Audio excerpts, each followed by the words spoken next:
Une véritable tragédie. Une véritable tragédie a eu lieu dans les eaux territoriales espagnoles et algériennes. La tragédie des Haraga. Il y a eu un naufrage qui a été déploré d'une embarcation de Haraga algérien. 15 morts et uniquement 3 survivants.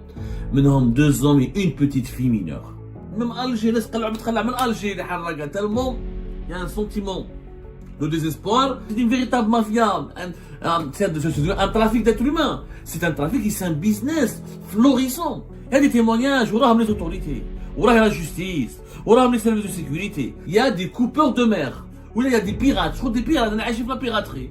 Ils veulent prendre la mer tout seuls sans passer par ces réseaux, par les rabatteurs de ces réseaux. Ils sont régulièrement, souvent interceptés par d'autres embarcations de ces haragas armés de couteaux et de bsioufa.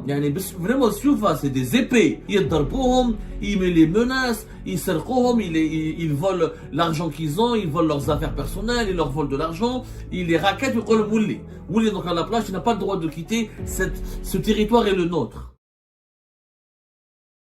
Une véritable tragédie. Une véritable tragédie a eu lieu dans les eaux territoriales espagnoles et algériennes. La tragédie des Haraga, malgré que nous ne sommes pas en été, que nous sommes en hiver, mais durant ces dernières 48 heures, entre le 27, le 26 et le 27 et le 28 novembre 2024, il y a eu de véritables tragédies, une véritable tragédie. Quand je dis une véritable tragédie, il y a eu un naufrage qui a été déploré.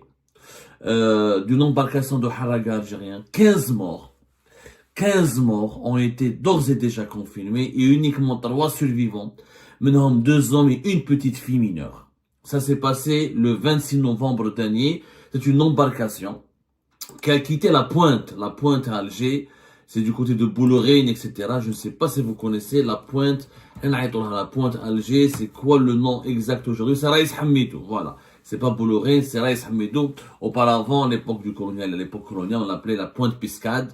C'est située, elle est dans le nord-ouest de la banlieue d'Alger. Là, le nord-ouest de la banlieue d'Alger. Beladiet Raïs Hamidou. C'est une commune extrêmement belle. Il y a des petites falaises, et des plages avec des rochers. Normalement, Raïs Hamidou devrait attirer des touristes. Normalement, Raïs Hamidou, Hammamet, jusqu'à Baïnem, jusqu'à Ain Benyen, toute la côte algéroise, Saint-Eugène, Boulorène ou Djaraïah. Normalement, c'est une côte magnifique. Malheureusement, elle est polluée, elle est abandonnée. Il y a plein elle est abandonnée, des plages abandonnées, malgré toutes les promesses, tous les efforts qui ont été fournis par les pouvoirs publics durant ces 20 dernières années. Mais malheureusement, rien n'a été fait pour transformer ces petites villes balnéaires qui ceinturent la capitale Alger en une station de touristique ou là en une ville prospère. Alors qu'à l'époque de la colonisation, même à l'époque ottomane, c'était des lieux de villégiature, de paix, d'amour, de visite. Raïs Hamidou est uniquement à 14 km au centre de la ville d'Alger, de la capitale Alger. C'est vraiment rien.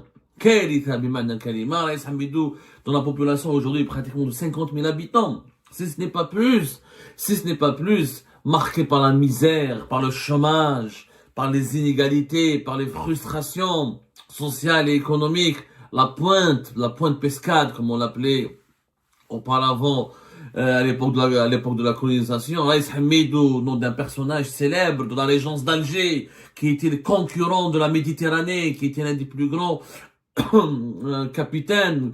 Bon, à l'époque, les Européens l'appelaient les corsaires, mais pour nous, c'était pas des corsaires, c'était des amiraux, des véritables guerriers, des personnalités qui font la grandeur dans notre histoire à un moment donné.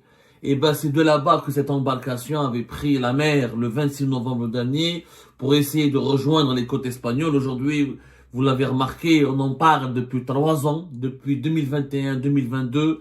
C'est une nouvelle tendance qui n'existait pas avant. À l'époque de Bouteflika, à l'époque de l'ancienne Algérie, ça n'existait pas. Le phénomène de la harga était limité aux wilayas côtières de l'Est et du Ouest. C'était Ain Timoshent, Oran, Ghazawet avec Tlemcen, etc. Mostaganem, Annaba, oui. Mais là, on a des haragas et des embarcations qui quittent des wilayas du centre. Une wilaya qui est la wilaya de Chlef, avec Tennessee, etc. Les wilayas de Bdjaya, Tipaza avec Cherchel, etc. Et même Alger, tellement il y a un sentiment de désespoir. Les Haraga maintenant ne prennent même pas le temps d'aller vers les wilayas de l'Ouest pour des raisons que nous avons déjà expliquées, enfin je dis pas, parce que Mostaganem, Oran et Timoshent sont monopolisés par des réseaux mafieux, par des véritables réseaux mafieux, qui ont des complices au sein de la gendarmerie algérienne et des gardes-côtes algériens, qui monopolisent les plages. Aujourd'hui, un Haraga, par exemple, autonome, indépendant, il habite dit une embarcation, il quitte les plages, il peut pas. Et les plages sont surveillées par ces réseaux mafieux, c'est une véritable mafia, un trafic d'êtres humains. C'est un trafic qui c'est un business florissant. La mafia de la Harga en Algérie, on ne fait pas suffisamment d'enquêtes là-dessus. C'est des dizaines de millions d'euros par an. C'est des dizaines de millions d'euros par an. Vous imaginez dans une embarcation, vous avez trois types de Harga. La Harga des pauvres, entre 2000 et 3000 euros. La Harga des classes moyennes, entre 4000, 5000 jusqu'à 6000 euros. Et la Harga des riches, à partir de 10 000 euros.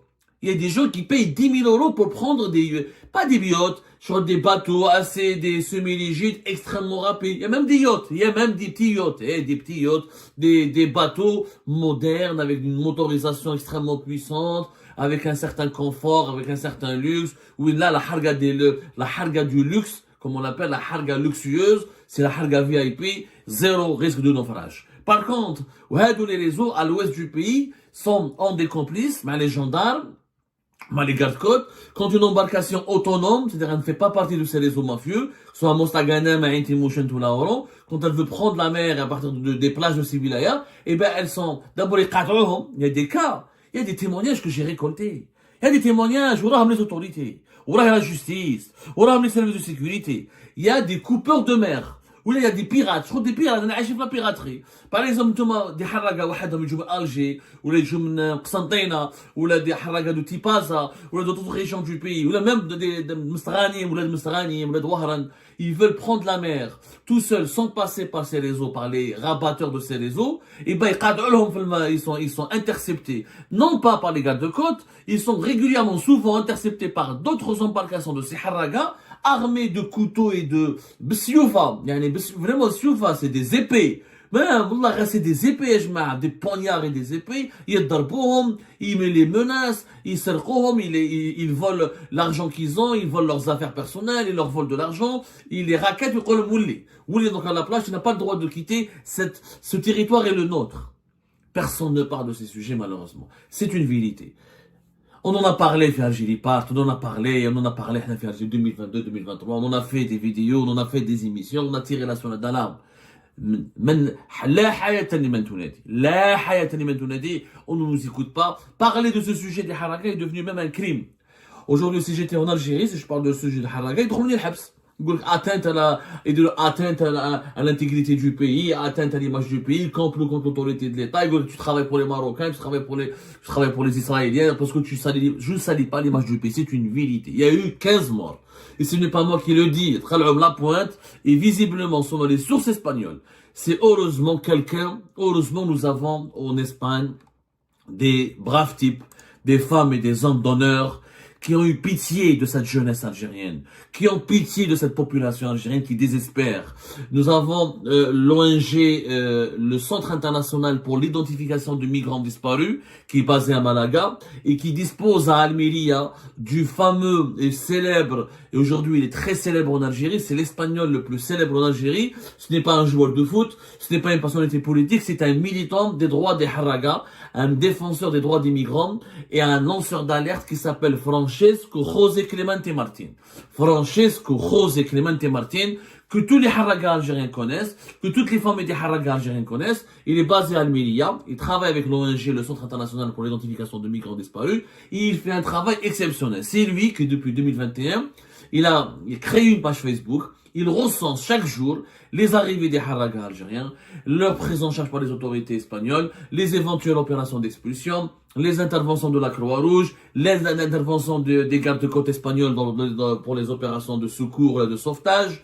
Il est devenu une source incontournable. Il est devenu le trait d'union entre les haragas algériens et les autorités espagnoles. Tellement il est connu et que les haragas algériens le contactent via les réseaux sociaux. Avant même, il y a des haragas, avant même de prendre la mer, de prendre les routes maritimes et de quitter les côtes algériennes pour aller vers l'Espagne, ils prennent contact avec lui, ils prennent son numéro, ils lui envoient, les haragas algériens lui envoient leur position GPS, ils prennent avec eux des téléphones, etc. Dès qu'ils captent un peu de réseau sur les eaux territoriales espagnoles, ils l'appellent directement pour lui dire, voilà, nous sommes perdus, nous avons une panne, il y a une tempête, on risque de faire un naufrage, et c'est lui, Francisco José Clemente, qui prend le relais, qui appelle les gardes-côtes espagnols, il mobilise, il interpelle la Croix-Rouge, et grâce à lui, des dizaines de personnes, voire des centaines de personnes sont sauvées chaque année sur cette Méditerranée, cette mer, berceau de la civilisation humaine, cette mer de beauté et de grand charme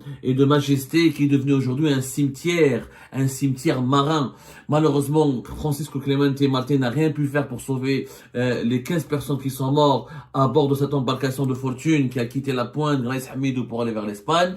Elles sont, selon les informations de Francisco José Clemente, source encore une fois crédible et fiable, il travaille il coordonne avec les familles, il coordonne avec les autorités espagnoles, avec les ONG espagnols qui se mobilisent pour sauver ces migrants, pour les secourir, pour les soulager après une des traversées extrêmement risquées. Il y a eu 15 morts, donc 15 morts, Allah yarhamhum, et aussi alayhim al-khair, uniquement 3 survivants, dont 2 hommes et une petite fille. Certainement, ces survivants ont été pris en charge par les autorités espagnols plus tard, parce qu'ils ont pu rallier les eaux territoriales espagnoles ou les eaux internationales. C'est un drame qui a eu lieu dans la plus grande discrétion, dans le silence total en Algérie. 15 morts. Et ce n'est pas tout. Ce n'est pas tout. Hadi, le 27 novembre, le 27 et le 28 novembre, c'est comme un chiffre choquant. Les gardes-côtes espagnols sont intervenus, ont réalisé des interventions pour secourir et sauver la vie à 269 haragas algériens, dont plusieurs mineurs, dont plusieurs femmes, au large des îles Baléares, au niveau des eaux territoriales des îles Baléares, les Romains, Mallorca, Ibiza, Formentera, qui sont devenus, auparavant, ça c'est une nouvelle tendance aussi, dans la harga algérienne, auparavant les points de chute, les régions où débarquent entre guillemets les points de chute des haragas algériens, était régulièrement la province d'Alicante, d'Almeria et de Carthagène, au niveau de l'extrême sud des côtes de l'Andalousie. Mais là, les îles Baléares, c'est devenu une nouvelle destination. Comme elles sont plus proches, elles sont proches aussi, comme les Espagnols ont renforcé dans la surveillance de la côte andalouse, de Alicante, Almeria, Carthagène, etc., Murcia, et ben maintenant ils se dirigent vers les îles Baléares, où les Espagnols ne peuvent pas tout surveiller. C'est des dizaines, des centaines d'embarcations par an. Des centaines. Rien que le 27 et le 28 et le 26 novembre 2024, en 3 jours pratiquement, il y a eu donc les opérations qui ont été accomplies par les gardes-côtes, on parle du service maritime des gardes-côtes espagnols. Vous savez, en Espagne, ils ont plusieurs agents spécialisés dans ce qu'on appelle la garde côtière en Espagne. Mais le principal, c'est le service maritime de la Guardia Civil. La Guardia Civil, c'est la gendarmerie espagnole. La gendarmerie espagnole, elle a un service de garde-côte. On appelle ça a été créé en 1980, ça a été depuis 1991. C'est eux qui font les patrouilles, mais au niveau des patrouilles maritimes, au niveau du littoral maritime, même au niveau des fleuves, ils coordonnent avec la marine espagnole. On appelle ça le service maritime de la Guardia Civil. La garde civile, c'est les gardes-côtes espagnols. C'est des gendarmes de la mer, en quelque sorte. Ils sont intervenus à maintes reprises pour sauver entre le 26, 27 et 28 novembre, plus de 269 Algériens, au niveau des eaux territoriales au large des îles Baléares. Il y a eu 12, et regardez combien de personnes ont été sauvées. 12, 9, 8, 19, 3, 22, 14, 8, 7 et 15 personnes. C'est énormissime. Rien au niveau des larges des îles Baléares. Une première opération, 12 personnes. Ensuite, il y a eu 9. Ensuite, il y a eu 8. Ensuite, il y a eu 19. Ensuite, il y a eu 3. Ensuite, il y a eu 22. Ensuite, il y a eu 14. Ensuite, il y a eu une autre embarcation avec 14 personnes. Ensuite, il y a eu 8.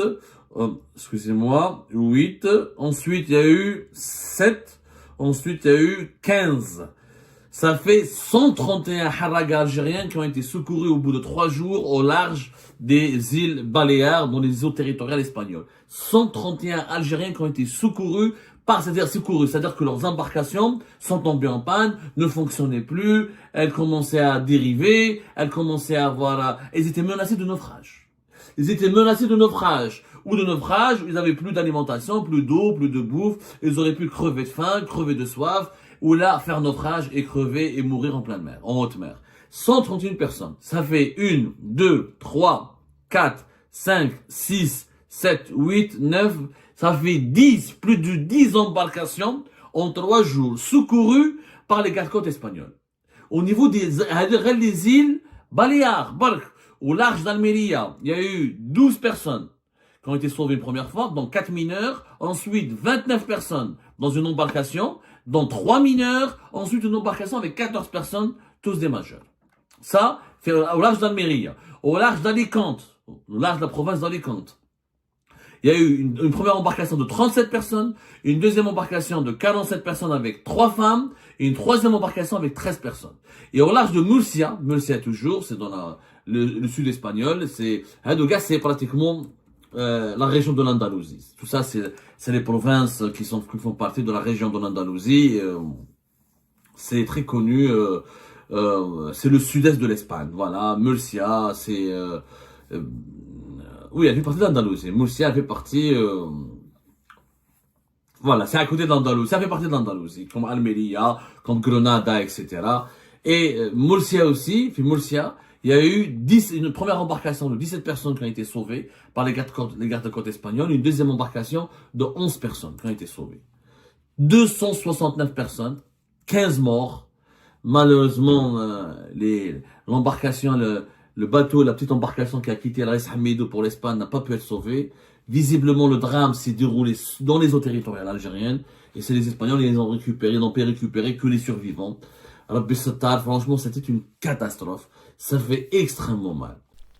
Donc voilà les amis, c'était ça. Je vous remercie encore une fois pour votre soutien à notre chaîne, pour avoir suivi cette vidéo et toutes nos vidéos jusqu'à la fin, et pour vos commentaires. Et n'oubliez pas de laisser des commentaires et des réactions sur cette vidéo. Et je vous remercie encore une fois pour votre soutien, pour vos encouragements et pour vos réactions et pour vos discussions dans la section des commentaires. Donc voilà, c'était ça, et à la prochaine dans une nouvelle vidéo. Au revoir.